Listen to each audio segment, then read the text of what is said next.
What's up, everybody? Welcome to the Organic Guy podcast. I am your host, the Organic Guy. This is your home of organic conversations where you get to hear from various thought leaders across the organic movement. Today, I do have a special guest for you, and he goes by the name of Mr. Colman, who holds a master's degree in organic horticulture. He is a nutritionist as well as a certified personal trainer. Mr. Colman is an author of Amazon's #1 bestseller, The Power of Organic Fitness, where he shares with you strategies and ways that you can take control of your life by the use of organic food and lifestyle. So, Mr. Colman, it's such a pleasure to have you on, and thank you very much for joining in the podcast.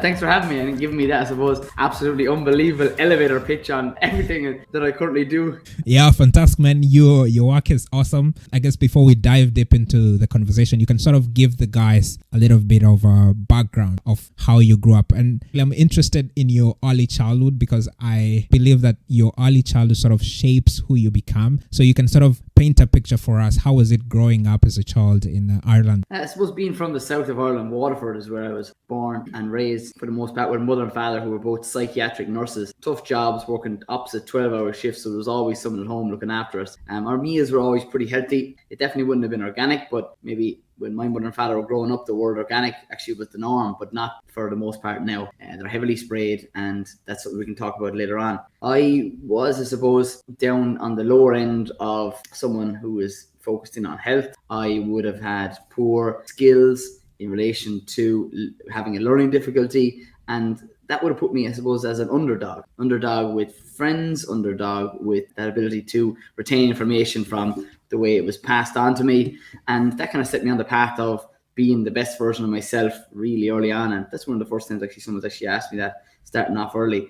I thrive being an underdog. So I love being told that you can't do that or you're not able. So I was told that I'd never be a teacher. I was told that I not necessarily wouldn't write a book, but that it was way out of my scope. And those things, I suppose a lot of people say that you can't feed the world organically or that there's no difference between it. And I have been really and truly driving towards those things, because when someone tells me they can't, I kind of, and gets me to put a little bit of grit in my teeth. And I have a lot of passion, I have a lot of energy, and to share to people about the likes of the difference between organic and conventional. And as I said, I went to secondary school and I was going to be an electrician, and only for my father and maybe my sister who put me on the path of saying that you could most certainly be something better than an electrician. Nothing wrong with electricians if anybody's listening right now. It's just that my father believed that I could be maybe something better. So I went on to college, did horticulture, studied then for 4 years and that. And my sister says to me, "Coleman, would you do a master's degree in organic horticulture?" And I said, "What?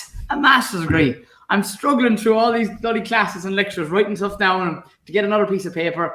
And lo and behold, I didn't have a job after the 4 years of college. So I decided to continue. I did the master's and was specialized in organic horticulture and growing in particular. And after that, I ended up doing a little bit of traveling and came home and set up a market garden. So what a market garden is, literally you're producing food for local restaurants, cafes, and people who would like chemical-free and organic produce dropped to their door or picked up from the farm gate. And that would be the emphasis of, I suppose, my whole ethos. Would you grow your own or you buy it, but definitely adding it to your diet. That would be, I suppose, a short little synopsis of who I am and what my background was. Nice, fantastic. I can sort of relate when you're talking about wanting to do your master's and, kind of struggle that goes through, because right now I'm also doing my master's in organic agriculture in the Netherlands. I can sort of feel the angst, do I really have to do this? Do I really have to go through all these exams to get this paper? So from that perspective, it sort of makes sense. And then when you look at the journey now into organic, is there a point in your life you can say, you know what, that event made me take organic seriously? Or is there somebody in your life who sort of said, there's this thing called organic, you might want to look at it? What was it for you that, made you become more conscious about organic and organic farming in general?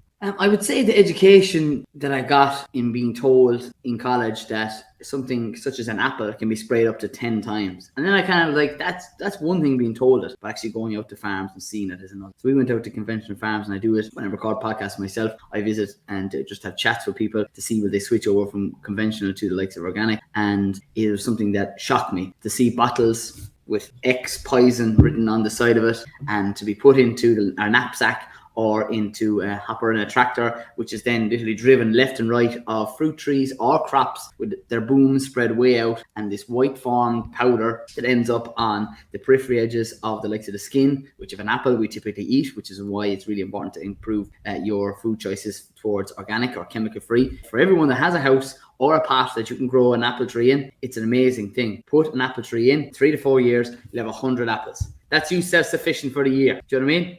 Yeah. When apples come into season. And that's kind of the thing that, how can I can't afford. An apple tree, it costs you $15, 15 euros, the equivalent. It's literally like printing money, growing your own food. That's probably the biggest game changer. And when I took control of my diet, when I moved out of home at the age of 24, after doing my master's, completing it, I definitely saw a major improvement in my energy levels. I used to have autoimmune diseases. I used to have asthma. I used to have mild asthma.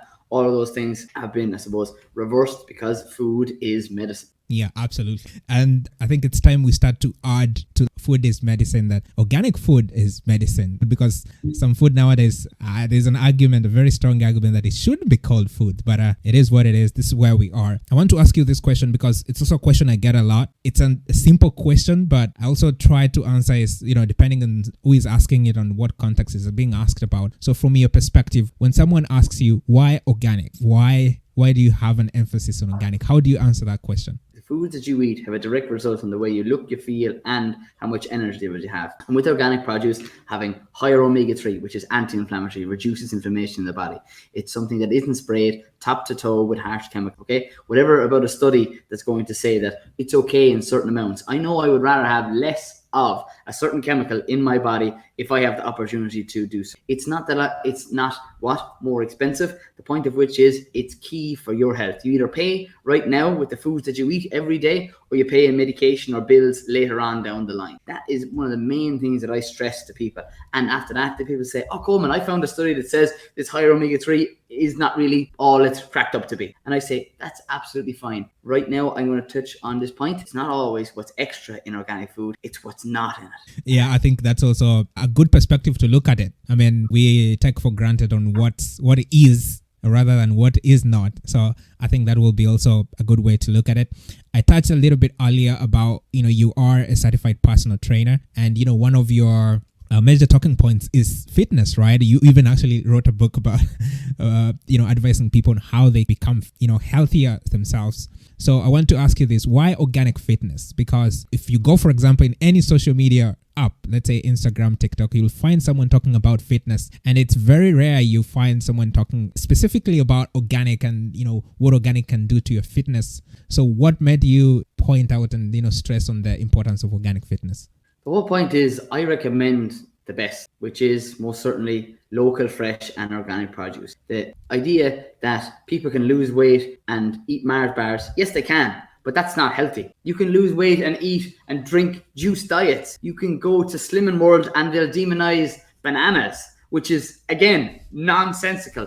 I'm trying to get people to understand foods, and the best foods that you can eat are always single ingredient foods. It's not that you have to eat everything organic. Why? Because that's quite difficult. But if you want to be better, more sustainable and healthier long term, and lose weight while your hormones are not out of whack with some sort of potion and lotion, just happen to have a glass bottle that's poured into one container, then sprayed on your crops, your fruits, your vegetables, or the land that the animals are feeding off, if the people and the listeners are eating meats, is crazy. You need to understand every food that you eat is information for your body.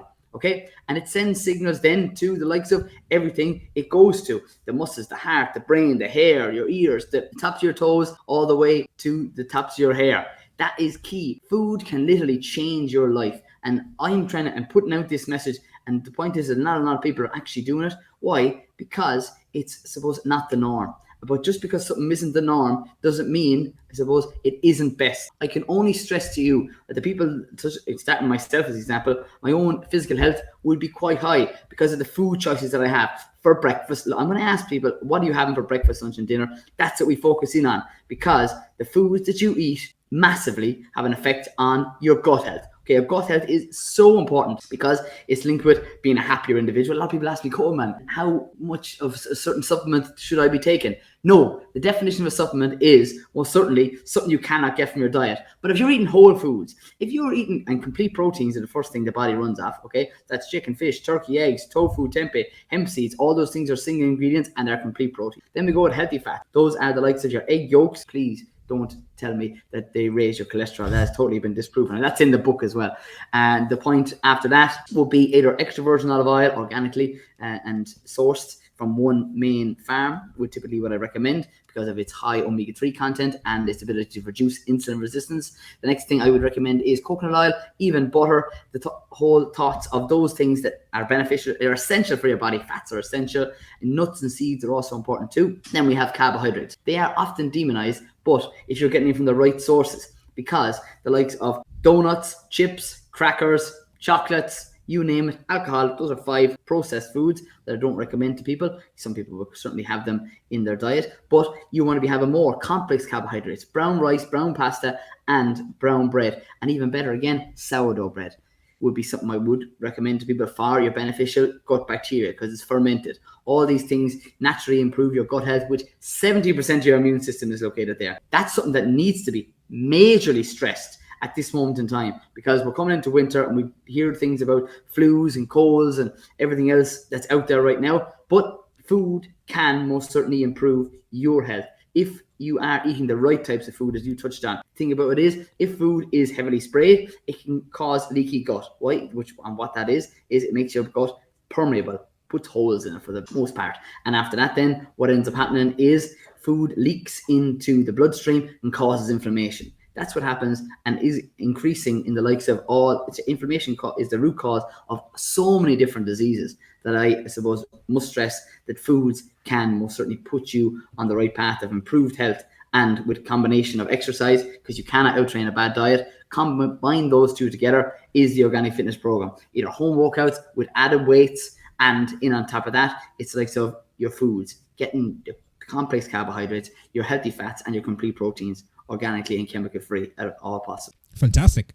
I think you just put all the knowledge out there for everybody to grasp from what you're supposed to eat, proteins, carbohydrates, mix all of this, making sure that, your body actually is made up of the food that you eat, which a lot of people don't take time to actually think about it and internalize that message because if they did, I think they'll be able to make better decisions in terms of what they are able to eat. You mentioned a little bit about the book. So what was the motivation behind writing The Power of Organic Fitness? My whole emphasis of writing the book would have been to pass on the current knowledge that I do have. And I'm actually dyslexic by trade, if you want to call it that. It took me a long time. It took me 2.5 years to write the book. And I had to sit down, and I don't enjoy sitting down for a long period of time because of my type A personality. I want to move. And even when people are watching this either on YouTube or you use the video clips, I like to move as much as I possibly can. I use my hands because I'm quite animated. I have a lot of energy, I have a lot of passion for spreading a positive message. Okay. And in the book, it starts off with the likes of understanding foods, the difference between organic and conventional, goes through the organic fitness foods, talking about gut health, why it's so important for your mood, because 90% of your serotonin, that's your happy hormone, produced in your stomach. Then it goes on to personal development, and those are the areas that I'm proficient in and love to talk about with anybody that will literally most certainly love to have a conversation with me. So the point of which is I get people to message me on Instagram where I excel on videos, and I'm going to tell you that using your strengths to your weaknesses is one thing I want to touch on in this podcast. Okay, so I'm dyslexic and I find it very difficult to write, so Facebook isn't the best platform for me. Either is Instagram, would you believe it, before they started doing reels, because it was a lot of text and it takes me a long time to write out something. And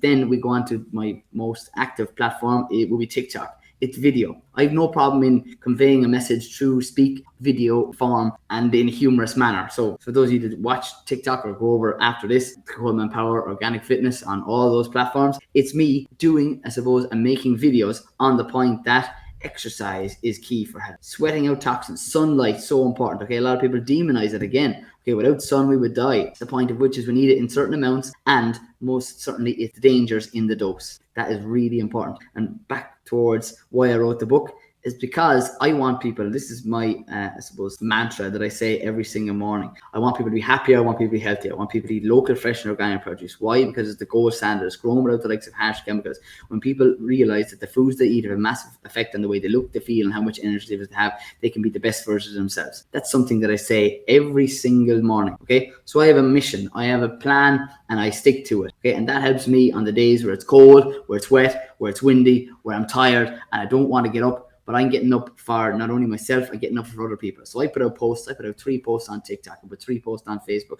I put 3 posts on TikTok. That's Monday to Friday, and I put them out the weekend and stories and on top of that with a podcast. I don't know, is there anybody else literally putting and being as specific with the content that they're putting out on a regular basis? You can check that. You can check today or whenever this podcast comes out. And if I didn't make 3 posts on Facebook, TikTok or Instagram, send me a message and call me out. But it'd be rare. Something serious would want to happen. And that's what I'm a major believer in. Consistency, because you cannot win if you do not do it. If you do not enter the race, you cannot win. And I'm there. I'm not only first, I'm not only second, but I'm also third. I'm taking over the whole podium. Yeah, that's certainly the mentality. And I can attest to this. Your content creation is off the roof. I try at least every day to post at least once a day. And I think I'm doing a lot, but 3 posts a day, that's a lot of work, because you need to find the right content, the content that actually inspires people or motivates people or actually informs people, which is something very, very few people can do. So kudos, man. That's fantastic. I mean, the book itself is a must have in terms of you want to improve your health. There's the book. You talk about habits that people can develop so that they can have better health in the long term. And I think this is very, very important. Developing the right kind of habits to allow yourself to actually live a healthy lifestyle in the long term. You also, in the book, you talk about gut health. You mentioned a little bit earlier, but I just wanted us to go in depth to it. If you are in the fitness space or in the wellness space, you can't go through a conversation without someone mentioning about gut health. And it's something that I think, since you talk about it in the book, and guys can read more about it in the book itself. Can you sort of help us understand, like, from a superficial point of view, why is there an importance in gut health? Because your gut and your brain are connected. A lot of people would resonate with this. It's the fact that the foods that you eat change your mood. And we can talk about percentages, as I did already, about your happy hormones. But if you're eating healthy, you most certainly are feeling better. Good food equates to good mood. And that is key. So if you're looking to be not only healthier, but happier, you need to change up your diet. What foods do I recommend? I don't recommend a diet. I don't want people to put themselves in a box. Okay, go to veganism, go to vegetarian, go to keto. They're quite extreme, those diets. But definitely adding in more organic produce to your diet. Whether you're getting organic chicken, whether you're getting organic beef, whether you're drinking organic milk, all those things are complete proteins and most certainly will contain healthy fats too. Those are essential. So after that is your greens that are a natural prebiotic. Okay, prebiotics are those things that naturally feed your beneficial microorganisms. So that's your greens such as your kale, your rocket, your arugula, your tatsoi, any of those dark leafy greens that are in season right now. Winter purslane, another green that if you haven't heard the names of, these are in all local seasonal bags. So maybe in an organic grower, and it's something that I must stress. It's not that I only know good foods, I also grow it. Like, I've been sowing seeds this morning. For those of you who see videos, there's literally clay and muck on my hands, and that is something that also improves my gut health. Because why? Your gut health and your microorganisms are not only located in your gut, but also on your skin. So that's why I recommend people to get outside, and grounding is another practice. Okay, that's either putting your hands or your feet, bare feet, on the likes of the soil. That improves your immune system because of your beneficial bacteria. Those good bacteria are fed when we start eating fibrous foods. Where is fiber found? In every different fruit and vegetable. It's not found in meats. That's not me saying we don't eat meats. My main meal last night was brown rice that I've actually cooled and reheated because it actually improves on my ability to digest it.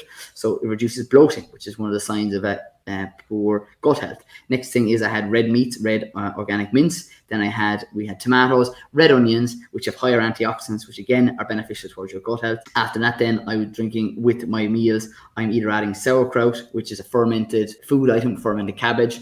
That is something that is a natural probiotic. So the first thing are the vegetables and the fruits. That's prebiotics. So they feed your gut health, and the probiotics, I don't know why they put them so close in similar words. So the prebiotics are the veg, the probiotics are the ones that are fermented. So that's either yogurts, milk, we have sauerkraut, we have kimchi, we have sourdough bread, we have miso, those are the ones that you can add to your meals to aid in digestion. And that's key, because those are, again, things that I recommend. When you improve your gut health, okay, you have increased energy levels. Why? Because they break down more vitamins and minerals that we otherwise would have been able to digest. When you have more vitamins and minerals, or vitamins as some people say, it's something that most certainly can give you more energy. That's literally the keystone to increased energy. When you've increased energy, you're much more likely to be productive and carry out an exercise routine or plan. When you carry out your routine and stick to it, you most certainly will then really start seeing results. So it's the key thing that your gut health can give you more energy, improve your skin health, why? Because they're breaking down those vitamins and minerals,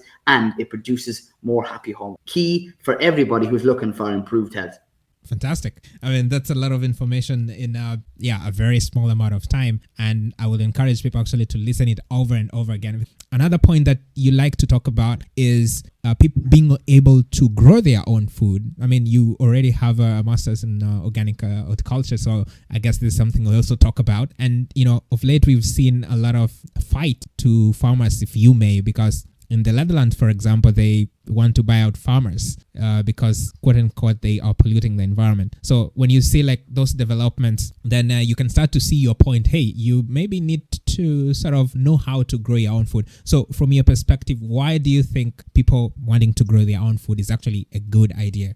It's the cheapest thing you can possibly do for your health. A lot of people will often say that buying organic produce is expensive. I'm going to tell you, that's absolutely fine. You either have more time or you have more money. So if you have more money, go have at it. Go buy your organic veg. Go to country markets. You'll get it even cheaper there. Why? Because the growers need to sell it, most certainly every year at those certain times of the year. There's an abundance of it, and they will give you deals if you agree to come every Saturday, every Thursday, every whatever day the market is at. So that's one of the first points. Next thing is, if you want to grow your own, packet of seeds cost you $2. You betcha that you can literally grab and sow a seed today to gain the advantage in the future. It's definitely going to be the core of the podcast. There we go. You go with what is the most important vegetable or fruit to eat organically. The key thing is, I have a list of ones. It's called the Clean 15 and the Dirty Dozen in the book. But straight away, even before we go to that, it's touching on, it's the one you eat the most. So if you're eating broccoli, grow broccoli. If you're eating loads of kale, eat kale. If you're having loads of apples, then grow an apple tree. Whatever the fruit or vegetable may be for yourself. That's what I want people to do,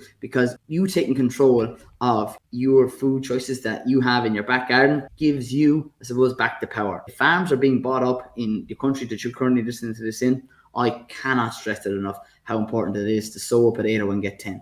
Sow a seed of one tomato seed and get 500 tomatoes, cherry tomatoes. To get your hands on the best type of foods you possibly can. Why? Because it's local, it's in your backyard or in a pot. Or grow yourself some basil, which is literally can be grown on a windowsill, that you harvest in a particular way that I mentioned again in the book, is taking the top 2 emerging leaves to 2 more come out. You can prolong the likes of your basil, and don't just only have one pot, have about 5 of them. So you can pick individually instead of just literally stripping the whole basil plant to death and then wondering why it died, because what does the plant need to make food for itself? Leaves, photosynthesis. We all remember that in primary school or wherever we went to school.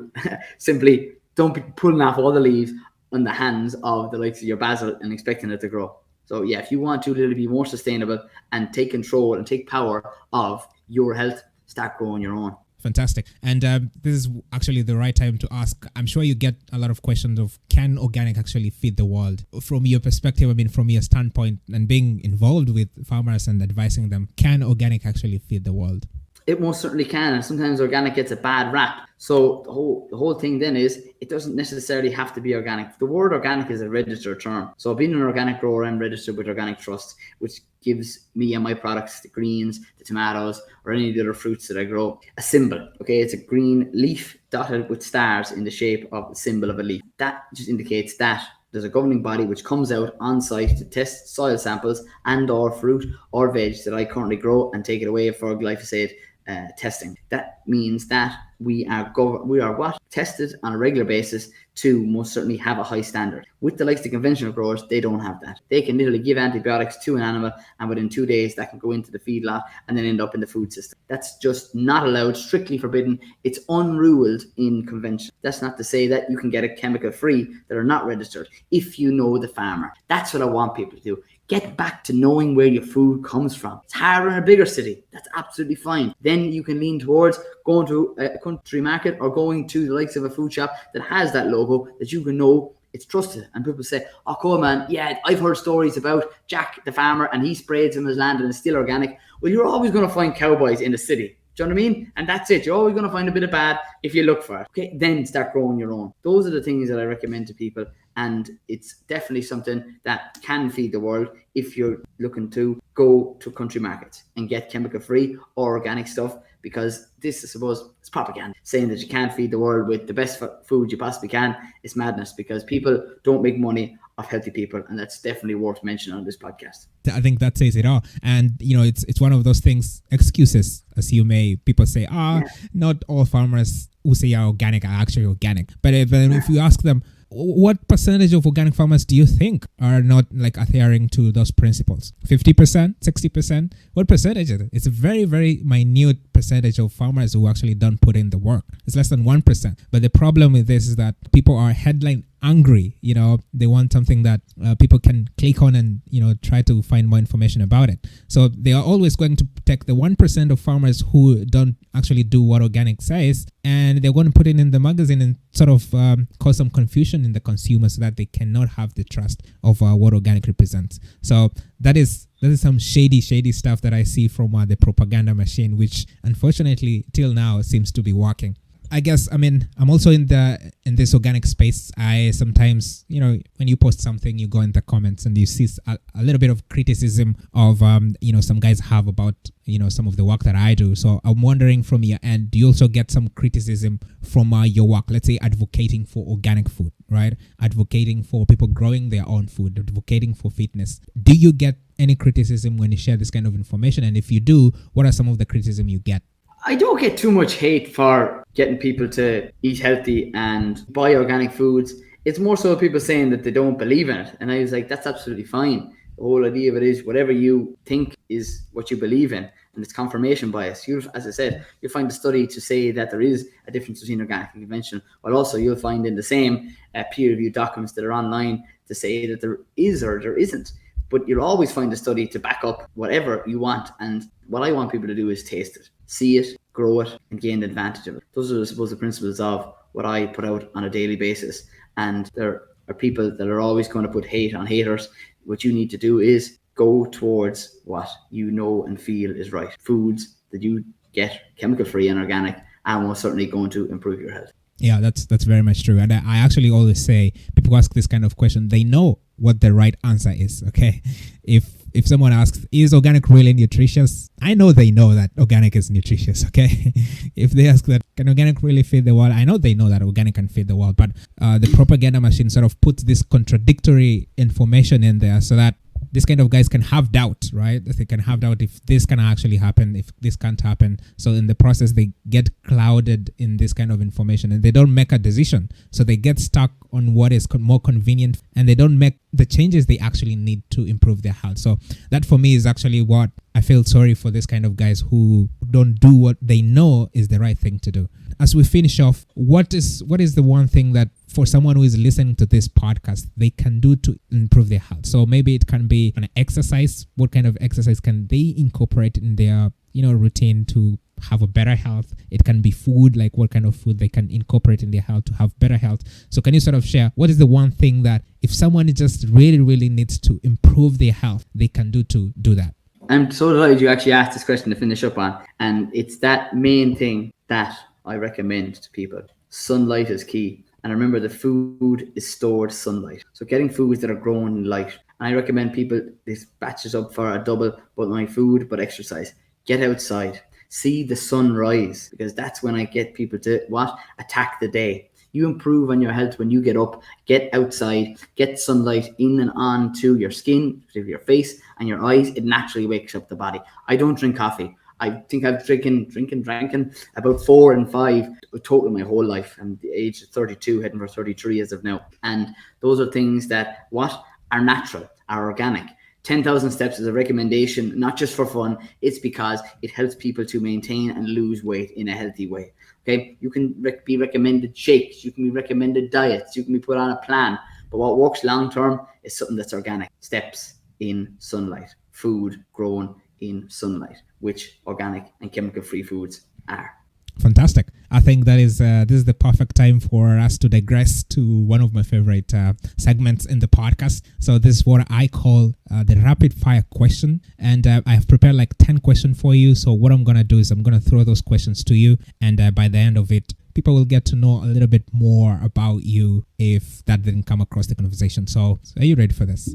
Oh, I'm ready. Quickfire is my middle name. Hit me up with the quickfire. Okay, let's go. So the first question is, what was the first career you dreamt of having as a kid? It's probably an astronaut. The second question, if you had to eat one meal going forward, what meal would it be? It'd have to be like oats and eggs, like savory oats and eggs. Literally, that's cracking at least 3, if not 4 eggs, because that's going to hit me 21, maybe 28 grams of protein. I would then add in a separate pan, I would add in oats, some kale or spinach, chop it up, pink Himalayan salt, or maybe some miso paste, mix it all up. I can cook that in 8 minutes, and that's your complex carbohydrates in the oats, your fermented foods in the miso, and most certainly natural electrolytes in your pink Himalayan salt, with complete proteins and healthy fats in the eggs. There you go. Fantastic. The third question is, who is your favorite historical figure? Quickfire answer, Yuri Gagarin, because he was the first man in space, and a lot of people actually don't remember him. They more so remember Neil Armstrong, who was the first man on the moon, and I bet you a lot of people didn't know that. Yuri Gagarin, Google it if you don't believe me. Fantastic. I also didn't know that, so thanks for the info, man. So the fourth question is, what sport do you like to watch or participate in? It would definitely be our national sport over here in Ireland. It's called Gaelic football and hurling, and I still play at an intermediate level. So the fifth question, if you could have any animal in the world as a pet, what would it be and why? I actually, at a young age, wanted like a turtle, and my mom wouldn't let me get it. So straight away that. But after that's just my quick fire answer. But then my longer answer would definitely be an animal such as a chicken, because if you have a chicken, you can most certainly produce the best nutrient dense foods that I call nature's multivitamin and egg. So the sixth question is, what is your favorite exercise? If I was to pick one exercise that I would do for the rest of my life, that would definitely be a squat, a curl, and a press. So it's kind of 3 movements in one. You squat down with 2 dumbbells left and right, you curl it up using the biceps, and you press. That's literally covering all your, I suppose, large muscle groups. And you could literally reduce down the weight, and you do it at a higher tempo, which would be your cardio. And then you'd be doing with heavier weights, which most certainly would incorporate in you building and toning up your body. So squat, curl, and a press. So the seventh question is, what is your favorite book? My favorite book is by Jack Canfield. It's called The Principles of Success. I listen to it pretty much on repeat. So the eighth question is, which one would you choose? Lifting weights or running? Oh, I definitely lifting weights. I thought it was going to be a harder question than that. I was like, lifting weights or food or something. Definitely lifting weights, because you can actually, as we touched on, you can lighten down the weights, or you can increase the weights, and you get better bang for your buck when you do the likes of weight training, because when you do and carry out running, you only burn calories in that session. And then if you do the likes of weight training, you're much more likely to most certainly tear muscle fibers that when you're lying down on the couch watching Netflix with the feet up, you are still repairing from that workout. Oh, okay, nice. So the ninth question is, what quote resonates with you most? I'm big on quotes, all right, and one of the quotes that helped me to write the book is, aim for the moon, and if you miss, you'll end up in the stars. So that's one of those things that people are underachieving because their standards and their target isn't high enough. So the last question, knowing what you know now, what advice would you give to your 18-year-old self? Enjoy what you do. It's not actually about having a load of money or being extremely successful, because success is different for everybody. That would be definitely a key message, and not to listen to anybody who tries to put you down, because there's always people who are going to put you down. Connect with like-minded people. Go to areas and things and events that people go to talks. Go on your own, because really you're never on your own. I was afraid at the age of 18 to go even down to the shop, and the shop was only literally a kilometre or a mile down the road. I might have met somebody, if you get me, and along the way, and you will. But if you're with somebody who's doom and gloom, tells you can't do this, tells you can't do that, that's not cool, this is not how you do it, and whether it's in a workplace saying that, oh, this is a much better way of doing this. Do you know what I mean? You find what works for you and double down on that. Stop listening to negativity. Turn off the television. Turn off the radio. Nothing but doom and gloom is on them radio stations and on the telly. Every single hour they're trying to put you down. I'm going to put you on and up, okay? You decide your habits, and your habits decide your future. That comes from healthy food choices. That comes from exercise. That comes from you going to bed at a regular time, and most certainly not hanging around with people, Nancy, negative, emotional vampires, as I like to call it. Okay, it's a good name. I feel energized, man. I feel energized. I feel like hitting the gym now and lifting some weights. I mean, it's fun talking to you, man. You're sort of high energy, and that's just fantastic. So, where can guys find your work? Yeah, the best place to get in contact with me would definitely be Colman Power Organic Fitness, and that's Colman. No E. If you put E in there, you get Ronnie Colman. He's a completely different kettle of fish.